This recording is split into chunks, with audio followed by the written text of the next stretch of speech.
Welcome to the Lightning Out the Bottle podcast. I am your host, Mr. Leach. It's so good to be back talking Charger football with you guys.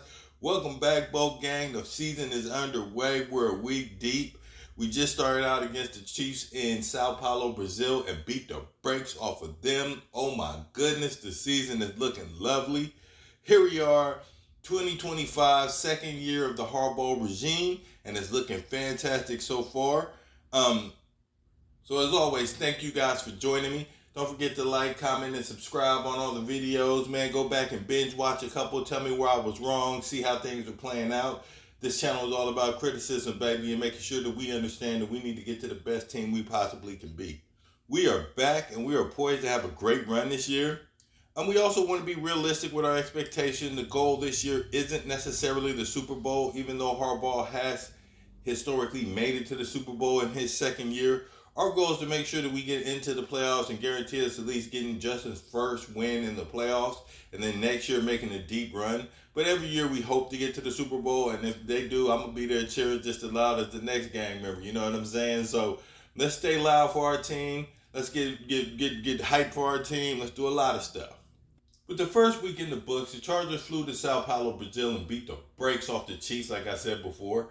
The offense did pretty much whatever they wanted. Justin threw the ball all over the field. He went 25 for 34 with 318 yards passing, no picks. He added another 32 yards on the ground using his legs with 7 carries. I mean, the kid was making it happen. I mean, he was making the big plays when it mattered the most, including that 19-yard scamper that won the game. That was so phenomenal. Watching that slide was such a thing of beauty. And I was praying that he didn't go out of bounds like Amari Hampton. That was a rookie mistake. You know, he'll live, he'll learn from that. But that was heartbreaking to see. I mean, that's almost football 101. But I get it. You know, there was so much going on. He probably didn't have a clear head. So I'll forgive him for that. But just back to Justin, man. Justin completed 7 passes to 7 different receivers. It was a beautiful thing to watch, man. He was all over the field with it. He played a complete game. Now in his second season under Harbaugh and Greg Roman, he looks to have this complete command of the playbook and of this offense. You know, he officially basically just put the league on notice. And if he can do the same thing this week, I mean, he's definitely going to be an early MVP candidate. I mean, that's for sure. You know, that is for sure. He didn't really get much help on the ground with Najee Harris only getting 1 carry for 5 yards. You know, I'm not sure why that was or you know, what the story was with that. Justin did throw a lot, but I was still expecting a bit more usage for Najee. I'm not sure if there's something lingering from the injury that we don't know about or if he fell behind in the playbook, but that's definitely something that I'm going to be keeping my eye out for as the situation develops.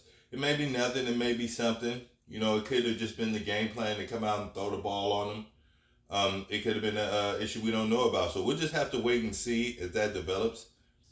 Amari Hampton didn't have the best game in his rookie debut. He did make some pretty good runs that had me excited, and he got a big first down that got me excited. He had 15 carries for 48 yards. His longest was 11. He didn't get any tugs, but he averaged about 3.2 yards per carry, so we'll definitely need that to come up. And we need to clean up the mental mistake that he made. You know, but other than that, I'm not too concerned about what's going on with him. You know, it was his first game. It was in another country against the AFC champions, you know, our number 1 division rival. So I'm sure there was a lot of energy going on, nerves and whatnot. So I don't think he really had a chance to settle in this week. The atmosphere is going to be just as intense though as week 1 when we play the back-to-back division game against the Raiders. They come to town Monday night, so he's in the trial by fire situation right now. We may get a much more run-heavy game plan against the Raiders. And that could give him time to shine, but we'll see. You know, they may let Herbie loose again this week. Now, one thing about the Chiefs is Justin had all day to throw the ball. He only got hit 4 times in that game. The line did a fantastic job protecting the quarterback. I mean, they did a great job protecting the quarterback. Joe Alt was a complete stud on the left side, which, to be fair, I think we all knew that. I just didn't think we would see it play out in such a studly fashion. I mean, he was just shutting that whole left side of that rush down. Like, they had no answers. Chris Jones had no answers. Nobody had any answers for him at all on the left side of that field. So, and I think he had like a 91.3 rating or something, which was ridiculously high. And it was actually the highest of all linemen for the opening week.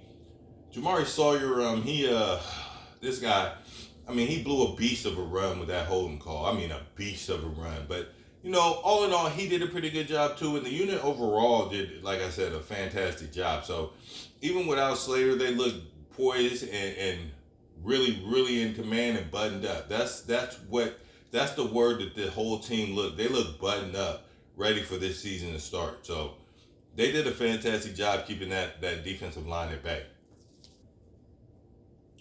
The highlight of the offense, hands down, had to be the three-headed monster with the wide receiver position. That tandem of Allen and McConkey is going to be a nightmare for teams to deal with. Nightmares, which is going to leave QJ wide open like we saw last Friday. Because just the route running between those two guys is so crisp. When you have one guy that can run routes like that, one guy that can go deep, it's a problem. But when you have two guys that run routes like that and get wide open, you have to come down and double team. You have no choice. So now if you're dedicating two, four guys, three to four guys to two wide receivers, somebody's going to be running wide open. So you have QJ who's benefiting from that. You have the tight ends who are benefiting from that. And I'm pretty sure we'll see some running backs that will start sneaking out into the flats, and they're going to benefit from that too. So just that tandem of Lab McConkey and Keenan Allen is going to create so much pressure on DBs and linemen that they're going to be forced into making mistakes that they would normally not make. So that was such a great signing bringing him back. It made much more sense to bringing Mike Williams back. I never really understood why they brought Mike Williams back other than nostalgia, because it made more sense to go grab Keenan Allen because him and Ladd football style complement each other so perfectly that you do nothing but create open space for other players on the field. So that was a great heads up signing, bringing back Keenan Allen. We were all excited to see KA13 back, and it looks like it's going to work wonders.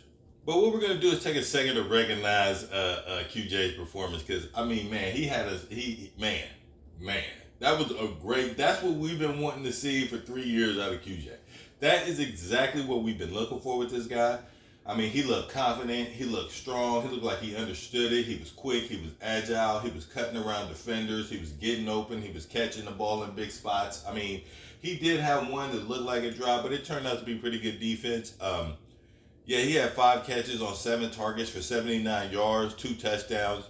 Like I said, the one drop that he had, it scared me. But when I went back and looked at it, it was clear that it was pretty good defense. So, um, let's make sure we show him some love. We've shown him a lot of hate, but let's make sure we show him some love. And we'll wait to see as the season progresses. How his development actually is. But I think the massive amount of weapons that we have is exactly what he needed to shine. Now he doesn't have to be the guy. He can hide in the middle of a packed room. Now he can relax, not overthink it, and do his thing. And Keenan had a stellar return on 10 targets. He caught 7 catches, leading the team for a total of 68 yards and a touchdown. And him and Justin connected back like he never left. But now Keenan has help too. Because when Keenan was here, he really didn't have a ton of help. So you can't just key on him on third downs because Lab will eat your defensive live. You have QJ that could be running down the sideline. You know what I mean? You have Conklin that's sneaking out. You could have Disley sneaking out, or Rondé Gaston could be in the game and he could be sneaking out. So you could have running backs headed to the flat. So there's so much open space now with all these weapons that these guys have. I mean, they're just feeding off of one another is what it looked like in that Kansas City game. And it's going to be hard for the defenders to be able to keep up with 5 playmakers on offense that are just receivers. And then you have 2 running backs that can actually tote the rock and get you some yardage that way. So, and with Keenan, he never really had that. He had Austin Eckler and Mike Williams, but Mike Williams was often hurt. Eckler was not an every down back, so he shouldn't have been treated as such. And I think that kind of set him back some years.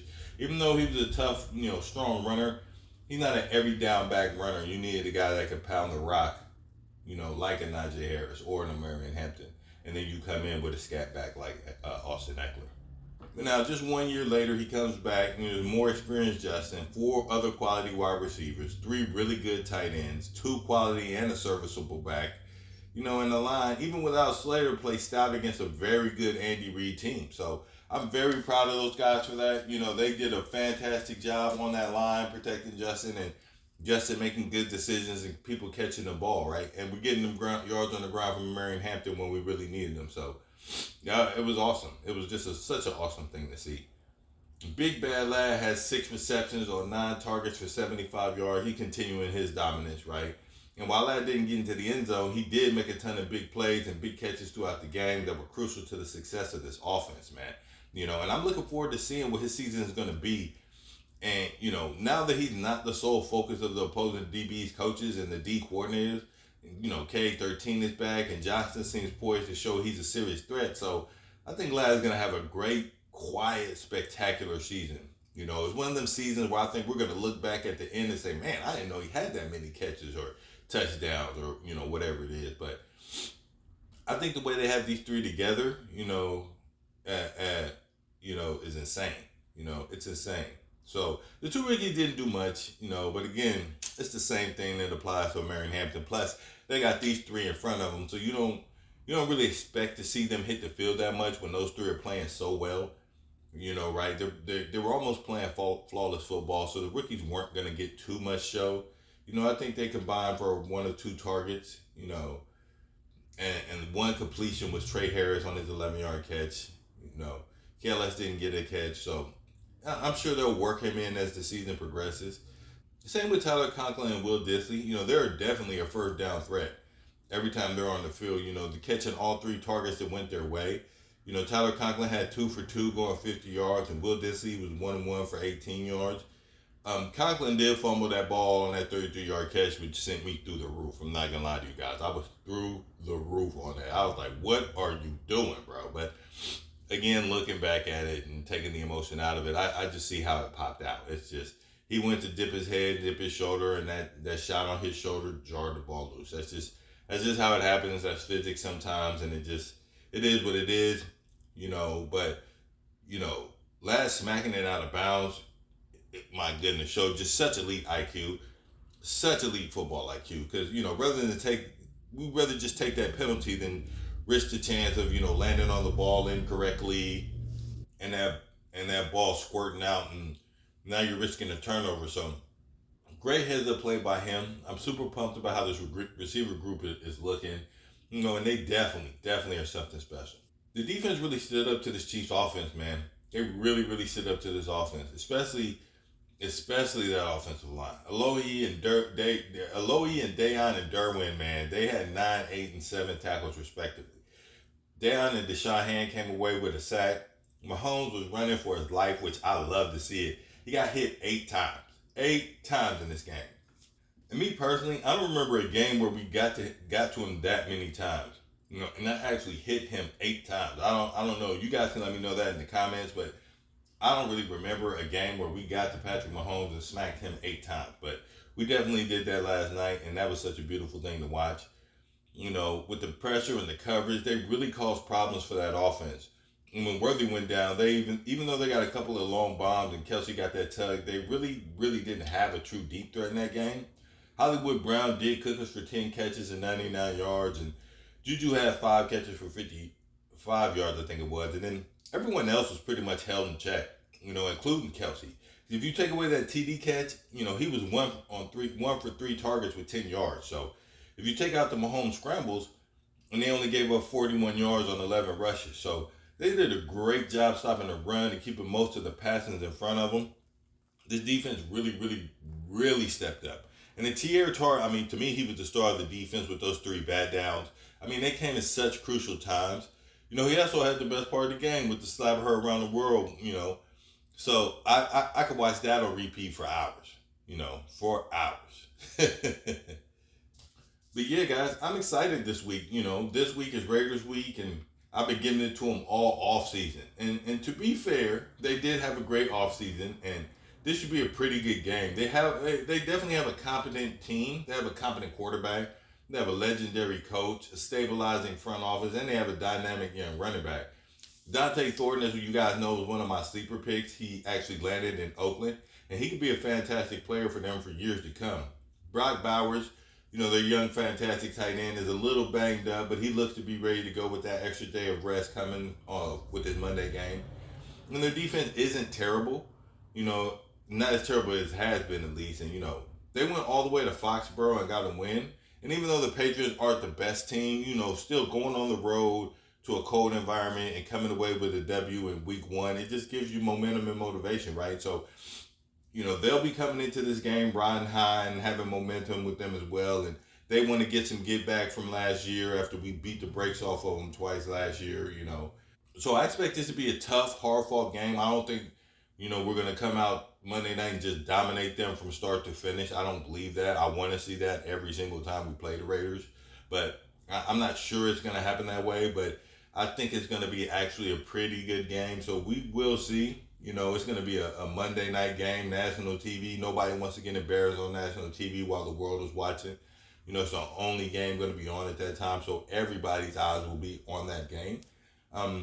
It's a division game. Both teams, organizations, and fan bases hate each other. So, that's just what it is. So it's going to be a very, very, very tough game. But I'm going to leave you with this one statement here. I'll put that up on the screen for you guys. And yeah, let's go Bolts. But that's all I got for you guys. Thank you for joining me on the Lightning Out the Bottle podcast. If you liked the video, go ahead and give it a thumbs up for me. If you didn't, leave me a comment and let me know how I can do better for you guys. But don't forget to subscribe and watch our progression as we push to 5,000 deep in the Bolt gang. And as always, baby, bolt up.